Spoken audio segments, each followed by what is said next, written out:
Hey, I'm Russell Leeds. Welcome to the Property Investors Podcast. This week's show, I'm sitting down with former Liverpool footballer Kev Stewart. Let's go straight to it. That's right. Awesome. So, Kev, really appreciate you coming on the show. Obviously, super successful footballer, super successful property investor. How did you make that transition? How did you get started as a property investor? You know, the story is actually a bit of a funny one. So I was just like totally immersed in football. I did nothing else, studied nothing else whatsoever, just football. And one day, I remember being super pissed. I was in my front room and I kept on getting fines through my letterbox. You know how it is in the UK. You get fine after fine. So I was like, there must be some way. I started getting all like theoretical, like there must be some way to get some of this money back. It's just annoying. And I was obviously getting taxed a lot as well. So then I was like, you know, let me learn about tax because I knew nothing about tax. And I thought, and I used to just hear business guys talking about tax and how they don't pay tax. So I went down that rabbit hole, and then I came across Samuel on YouTube somehow. He must have been talking about property tax. And then he just hooked me in. From there, I just like got obsessed with property, and I was just watching like video after video of Samuel's, and it was super interesting. And I always thought property was kind of boring, but the way he explained things, the way he spoke about it, it was like someone who I could relate to. So I ended up just like really just binge watching all of his stuff. And then it just went from there. I ended up reaching out, ended up speaking. He told me about the crash course. And I got injured. And at this injury, I really started understanding how fragile the sport of football is. And I actually got injured. I had a surgery down in London. I was like, perfect. He literally had a crash course the next day. I was like, no, this is like stars have aligned. So the day after my surgery, I was sitting like front row on crutches. And I was at the crash course, and it was amazing. So, and from there, it really just inspired me to like really start networking with other property investors, developers, and it just went from there, spiraled from there. So you actually sort of got involved while you were still playing football, because I always think that when you're a footballer, especially when you're young, when you're like in your 20s, you kind of think you're going to be young forever, don't you?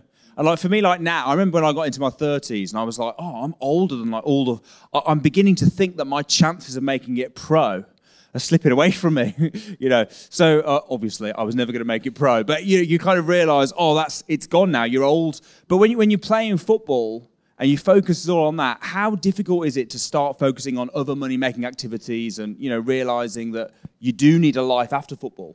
Yeah, do you know, it's not that difficult because, I don't know, a lot of people usually think that footballers are really busy, that we're not at all. We finish training by like 1 p.m, so we've got the rest of the day to really just to recover, like just do nothing. So there's loads of times. So literally, I've just been watching from the hour I finished training and got home until night. And I literally, the good thing about like the content and what Samuel does is you can learn so much about property in the space of like a month just by watching videos. Yeah. It is frowned upon though, isn't it? If you hear ex-pros talking, like people like Roy Keane and people like that, they're always saying, it should be totally focused on the football. Yeah, no, I actually had like a huge clash with a lot of fans and even a lot of people inside of football that they used to really frown upon it. Because I used to post about it. Like as I was building my developments, I would post about it and I used to get a lot of backlash. And it never used to faze me once because it's pretty stupid once you think about it. Like there's a guy playing football, his whole financial dependency is on football. We all know how fragile it is. We all know that our careers are very short and we don't have many transferable skills after we finish playing. To ridicule a guy for trying to provide financial stability for his family in case anything happens is pretty dumb. And I just retired at 30. So I could have played for another 5-6 years. So it just shows there and how vital that decision was for me even now. And was that choice or forced retirement? Choice. I was forced into a choice. Yeah. So what do you mean? As in, I could have carried on playing. Like I had a contract there to play, but I was out for like 2 years of injuries, like really bad injuries, just reoccurring. And the position that it left me in terms of like, I just got to a point where like, okay, I'm 30 now. I've just been out the game for 2 years. Financially, all the clubs are going to try and take the piss a little bit because they know I've been out for 2 years. I might have to drop down a league to prove myself again, to get back to full fitness. And I just thought like, I just developed such a strong mindset. I've developed such a good network. I just feel like my days in football are numbered. Like there's only so much I've got left to achieve. And now I'm 30, I've got 5 years left. Should I put all my drive and all my energy and all my dedication into business, which is completely uncapped, and where I'm coaching now and I can like impact thousands of people? Or do I, just selfishly carry on playing football and keep dragging my family around the country to different clubs, and I'm coming home pissed all the time because I'm injured.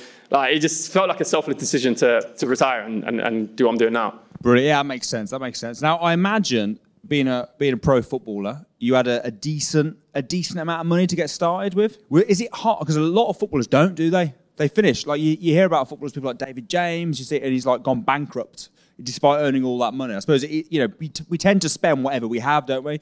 Was that something a conscious decision to save as you went through? Or did you do that the whole time? Or was that towards the end of your career that you started saving? No, I always saved. From a very young age, I always knew that I was never good at making money. I didn't feel like I was good at making money being a footballer. I feel like I was just being paid for a skill that's very fleeting. And I just knew even that my days were numbered, and every single day my ability to make money doing this thing is dying off, is wearing off. So I didn't really spend. I was never a big spender. I always used to just even feel broke even when I was earning good money in football. So which has maybe turned into a good thing, because then I had a good amount of cash to invest when I was playing. But look, when I started investing, how I invested in and what I did and the deals that I'd done, I probably put myself at risk of being bankrupt even more. Because I could have held it, which is probably a safer option, but I knew in terms of taking the risk to better my life in the future, it was a risk. So look, it's not that common in football to do that, for sure. I don't know many that have done that, but it's just a choice that I ended up making. Yeah, 100%. No, it sounds like you were very smart with it. So tell us about your first deal then. What was the? Did you start big? Did you start small and work your way in? How did you go about that? No, so before I got educated, before the crash course and before the training with Samuel, I had a few buy-to-lets. And this is a funny story, because I had a few buy-to-lets. I thought they were good deals until I got educated. The thing is, in football, all the people around you in football aren't that smart business-wise. Like the financial advisors and just like the agents that deal with you, they're not that clued up. And then when you get around people like Samuel and you guys that teach us property, after, when I learned how to work out the ROI for a deal, I went back and done the ones on my buy-to-let. I was like, oh, this is not a good deal. So I literally got rid of them, scrapped them, sold them, even took a loss on them, because I just felt like being around Samuel and the guys and the team, there were so many opportunities that could make a really good ROI. So I was like, let me cut my losses. I'll probably make more. By the time it takes me to make that money back by holding it, I'll probably just take the loss, invest it, and then make money back quicker. So that's what I did. So a deal came about when I just literally went crazy. I'm super obsessive. So when I go into something, I go crazy. So I was like networking with everybody, like all property investors, everyone under the sun that does property, I was chatting to. And I came across someone who's a really good friend now, like one of my best friends, a guy called Anthony Leville, who's a property developer. He had a really good deal that he presented to me. And I knew nothing about development, by the way. This is a huge deal. This is like 48 apartments from the ground up, knew nothing about it. But I had Samuel, and I had you guys. So I ran the deal past you guys at the time, and you was like, go for it. And then I went for it, and then, we built it, really successful. It's up. It's been up and running for the last 3 years, always fully occupied, student accommodation in Birmingham. And we've got a phase 2 right next door as well. That's 107 beds, so it's like 155 beds all in. So you started small then, yeah? Yeah. You know, I nearly started small. I got so obsessed with what Samuel was teaching. I started thinking about rent to rents and everything. So I did actually go on that path. But I was like, it doesn't really make sense for my situation that I'm in. I don't have the time to be able to do that kind of legwork of rent to rents. And obviously had capital as well, so I didn't necessarily need to do that. So I started looking for bigger things. And Samuel advised me to look for bigger things and leverage someone who's got a good track record and who's more experienced. So that's what I did. I think it's important because a lot of people say, oh, what's the best strategy? And there isn't a best strategy, right? It depends on where you're at. And it's like when you're driving a car, the gears that you go in, what's the best gear? Is it gear 1? Is it gear 6? Well, it depends where you're at, right? If you're starting from scratch and you've got no money, then yeah, rent to rent gear 1, deal selling gear 1. But for someone like yourself who's got a lot of money, you obviously got educated first, but you could go in at a higher gear, which totally makes sense. So 48 apartments, that is a big deal, man. That is a big, and how many do you want? 108? 108? Yeah, that's crazy. So what sort of figures are we talking on something like this? So which figures? Like how much money, how much are you spending, how much are you making? Like what's the... Yeah, so for phase 1, so that was, so 50-50 with me and Anthony. I invested about, I actually originally was going to invest 300K. But then this was like in the middle of COVID. It was crazy. This is why it was like it's like a super courageous like decision at the time. Like my first deal plus COVID, like lenders were pulling out the market. Like it was crazy. But I had good people around me. So I ended up having to self-fund it because it was student accommodation. So with student accommodation, you have to have it ready for a certain period of time for when the students move in. If you don't, then they're all going to book somewhere else. Then you're going to have You're a year behind. You're a year behind. You got to operate the building and fund it yourself. So we had a choice to make, like literally sit on the land, don't build it, or self-fund it and keep it moving until the lenders come back in the market, hopefully, and then we can get lended and finish it and have it ready for the time for the students. So I ended up putting like another extra like 100 grand in, 120 grand. So I was like 420 all in. And after it was built, we refied. I pulled like majority of that back out. Probably pulled about 350 out. Not that much left in, so it was good. And then built it, and then it just runs from there. So obviously, when I played, I was obviously getting taxed quite a lot person-wise. So I never touched any of the income that was coming in from it. But the value has gone like through the roof. We got it valued. So at the time, the GDV was. I think it was about 6.2 when we finished it. It's about 8.4 now. Wow. Yeah, we got it valued by a few different valuers a few weeks ago. About 8.4. You made like just 2 mil even after the deal's finished. Yeah, literally. Plus all your rental income and everything as well. Yeah, but with the deal changed quite drastically with through COVID. So we ended up choosing to sacrifice a little bit on the income and pay the debt down heavy. Because he didn't need the income, he wasn't going to touch it, I wasn't going to touch it. So it was like, it makes sense to aggressively pay the debt down and then go more for the gains for the future. So that's what we did. And it's, the game plan looks like it's worked out well. Until we sell it, it's on paper, right? Until you actually sell it. Yeah, but it's always going to be on paper, isn't it? If you've got assets and things like that, you're not going to keep all your money liquid in the bank. But that's awesome, man. That's really, really good. So what lessons did you learn? Because I always find with most property deals, but buy, refurbish, finance, definitely with developments. It doesn't always go to plan, does it? There's always hiccups and things that happen along the amount of hiccups we got in that deal was crazy. Like from the start, we got COVID, like from the very start. So it definitely requires huge amounts of courage. Like you got to be all in. You got to be willing to take it. But the education is important. That's why you guys are in a good place now. Like you're in the perfect place because without the education, that's when, like I said before, when I bought those deals and I wasn't educated, if I had done the training here, I would have never bought those deals. So that's just the power of being here.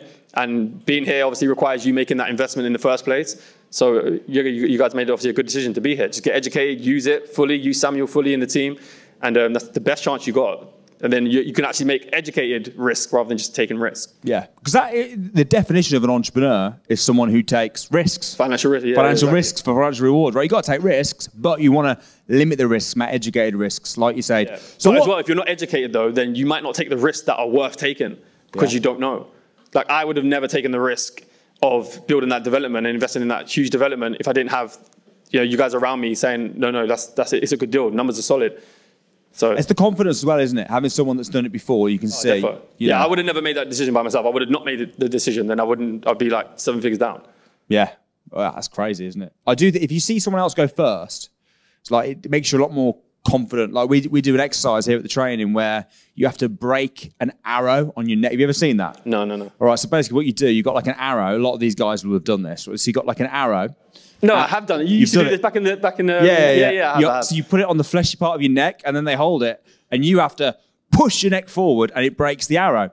I remember I first did that. I was about 19 maybe when I first did that, and I was just thinking, there ain't no way I'm gonna push my neck forward and break. I'm just not gonna do it. But when you're in your circle and you see other people going first, and they're sort of tread it, and then you're like, okay, well he's still alive. That's okay. It picks up your confidence, and you go, okay, because you've seen other people do it. Yeah. It's the exact same in property. You see other people having the success, see other people doing it. It's like, okay, I might not die. I might not lose everything I have, which is why people like you that have done these deals, it's great inspiration for for the guys here today. So what's next? What are you doing now? So now I'm coaching. I've got an online fitness, mindset, and life coaching. So it's just literally like getting people fit, people that are out of shape, and people that are not in a good place mentally, or they just want to excel more in their career. Like I use all the tools, all the self-development tools that I've learned in my career. That's got me from achieving my childhood dreams of playing in the Premier League, playing for Liverpool, building a 7-figure property portfolio. Just getting my coaching business now to like 5 figures a month, just in like 4 or 5 months. So just all the things that I've learned, all the things I've learned from all the people in my network, from Samuel, from my partner Anthony in business, it's like I've learned so much, and I've gone through so much pain and adversity through my career. I've really had to self-develop, like, to a deep level. And it's something that I just find incredibly valuable. So it's what I help other people do. Yeah. Do you think there's a link between your success in, say, football and then success in other fields? Do you think that that's having to, because it must be hot. Every little boy wants to become a pro footballer, right? Play for Liverpool. That's the dream for everyone. For you to actually stand above everyone else and get the opportunity to go out at Anfield, that must take a special kind of person to do that, right? It depends, It does. Like, it does. It depends on the individual. Like, everyone's career. Like, no one got lucky in their football career. No one. Like, you got to go through so many hurdles from a young boy all the way to you're older. So no one gets lucky at all. But there are people that their journeys are a lot smoother than others. Like, they have less roadblocks. Maybe they're more talented, and maybe their parent was a footballer. That's a huge one. Like, the amount of not through network and be like, oh, here's my son, can you play him? But teaching him how to overcome hardships quicker. Like, my kids now have a huge advantage if they want to be footballers, because I just know all the things they're going to go through, and I can get them over way quicker. Like, some things took me years to overcome, where if my dad was a footballer, I would overcome it so much quicker. So it depends. Like, I don't see so many footballers as like elite. I relate to a lot more of business and entrepreneurs. Like, I saw their mindset as more elite sometimes, and I'm like, okay, the footballer just looks kind of talented, and he kind of just weaved his way through with talent. And then I see like a lot of entrepreneurs who I relate to their mindset more, like they're more on the self-development side. Yeah. So yeah, it definitely does. Like, it takes a lot of grind, but I think that's just the same as entrepreneurship. That's why I just believe I can really transfer what I had in football into business. That's why I made that decision. I'm like, I know I have transferable skills, where a lot of players actually get stuck. They feel like they have no transferable skills, or the only ones they got is coaching, and they have to go and coach somewhere and kind of just live a life that they maybe don't want to live. Coaching hours is really tough. So, yeah, bro. What would you encourage your kids to do? To go into football, or to go into, say, property investing, or both? Definitely both. Like, you can definitely do both. So, I mean, I did both for a long time, and I wish I'd done it a lot earlier. To a degree, you have to be super obsessed with one thing to get to a point where you're like, okay, I'm here now. Now I can like look at something else. Like, in business, like, before you go for 10 income streams, you have to master one, and you move to the next. So I would want them to play football just because they do have a huge advantage, and they do love it, and it does provide a very good life, and I've had amazing experiences through football. And I've been obsessed with it since a kid. They're obsessed with it right now, so I know that's what they want to do. But there would definitely be a strong level of entrepreneurship. They would understand everything. They'll understand tax. They'll understand property. That's something they're going to have to do, for sure. Yeah. I suppose football's much more of a risk, isn't it? Because, like you say, I think to make it as a pro, you've got to put your all into it. You've got to absolutely put everything into practice. Your whole life goes into that. You could do that and still not make it. Whereas if you did that in property, you're going to be successful. Yeah, that's why I've always been pulled towards business, the control of things. That's why I left. I couldn't control my life anymore. I couldn't control whether I would go into a pitch and just get injured and be out for another 6 months. I just couldn't control it, and I hated it. And as much as I loved playing, I couldn't play. Like, I put my heart and soul into like trying to overcome injuries. And it just got to a point where I was giving the football so much, it wasn't giving me much back. And I just knew if I gave that level of commitment into business, then I'm just not capped. Yeah. That's how I felt. You're more in control. Way more in control. There's way more variables that you can control in business. Like, really, the only thing that can stop you in business, in most cases, is like you being like on a hospital bed. Yeah. Like, with an injury, my whole career is just at standstill. Like, just because I've like hurt a bone in my foot. But even in business, if you're on a hospital bed, you can still manipulate your business in a way where you can leverage someone else and still progress it. So yeah, just control-wise, you have way more. You have to be other than really sick. I agree with you. There's not a lot else in control. All right, well, we've got some questions from the audience. I want to go through with you. Okay, so first one is this: how do you balance your work and life after you're already successful? So how do you balance that work-life balance that everyone always talks about? Yeah, I mean, I don't think it matters if you're successful or not. I think if I made like £1 billion today, I don't think my day changes tomorrow. I still think I do the same thing. I think there's a bit of a myth around balance. I think people are always trying to find a balance, and I don't think there is a balance. I think you just need to focus on what needs attention the most, and that will always change. So, you know, you might have come to this training because you need to, maybe you want financial freedom, maybe you want to pursue a property career. So this is your focus right now. So if that means being away from home for 2 days, then that's the attention that needs focus on. So you do that. Don't try and like, oh shit, I've been here for 2 days, let me try and call home. No, just focus on this moment here. This is the area that needs focus on. Then when you get home, okay, yeah, then spend an extra 4 or 5 hours with your kids, because that's the area that needs attention now. But on a daily basis, one of the big things I would say to people is there's important areas in life. You can never neglect any of these important ones. You have to build them up simultaneously. So don't fully pursue business and then neglect your health and your fitness and become out of shape and become a bit of a mess and go to bad habits and eat shit. You need to have daily systems and daily processes every single day that addresses all areas. So you focus on business, and then you got to have something in your day that focuses on your physical side of things. Then you got to have a part of your day that you focus on relationships. And there just might be times where you have to just move away from everything and focus on one specific thing. So I just go where it needs attention.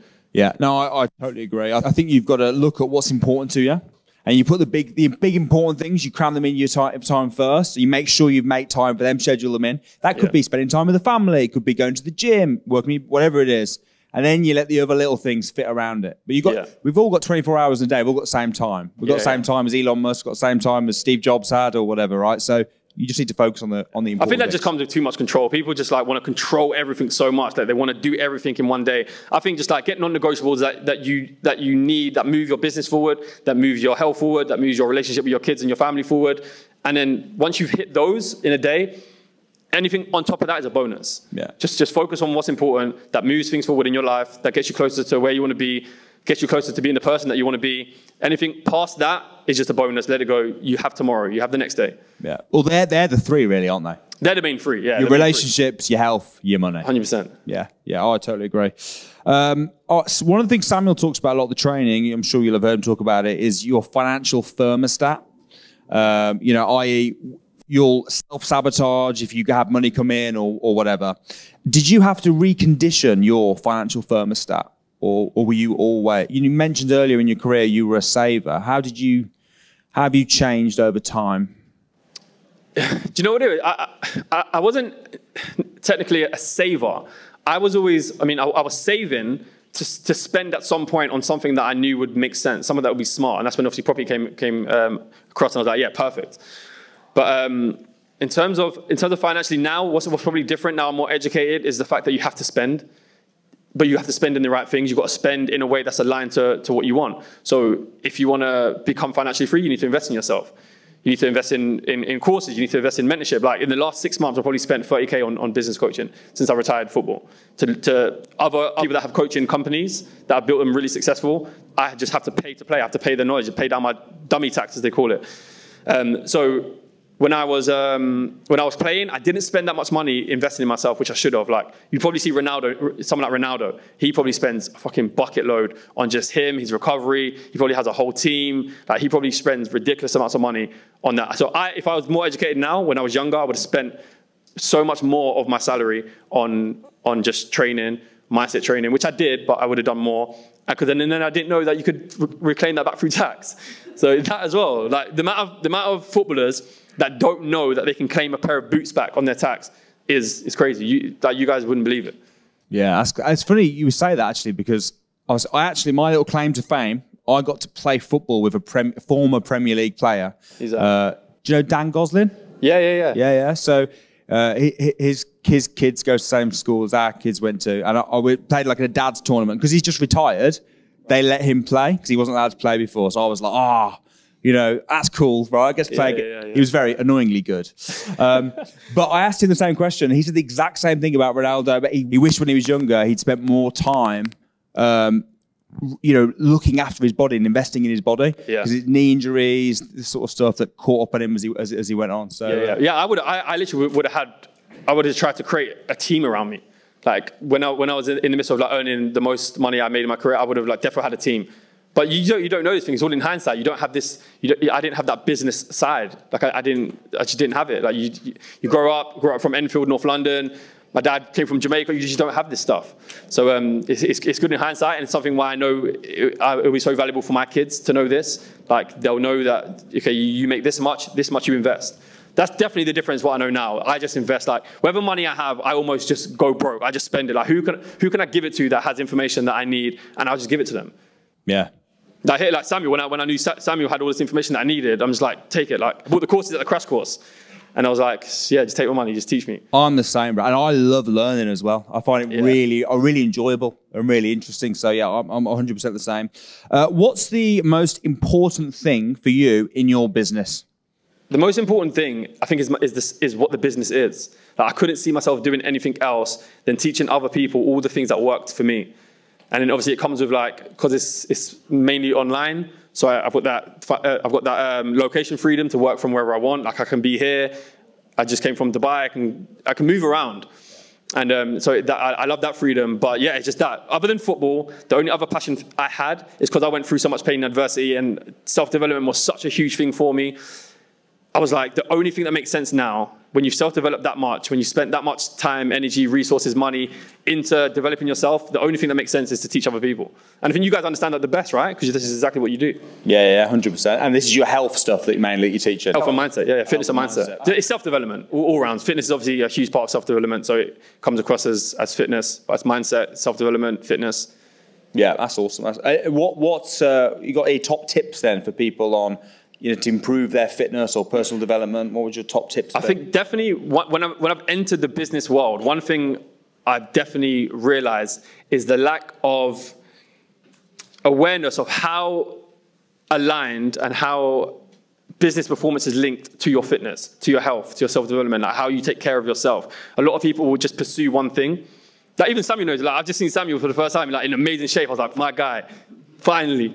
Like, he's in great shape now, right? Yeah, and probably ask him, maybe how his business is growing. I think there will be a huge link between, like, his business growing, his life growing, and being in shape. So that's super important. Like, business is so hard, life is so hard. The last thing you need is to be your own worst enemy, to look down, not be happy with yourself, to not be confident, to run to all negative devices, like drinking. Like, I hate drinking. Like, if you follow me on my Instagram, I'm just like ridiculing alcohol all the time. Like, I get people want to drink, that's fine.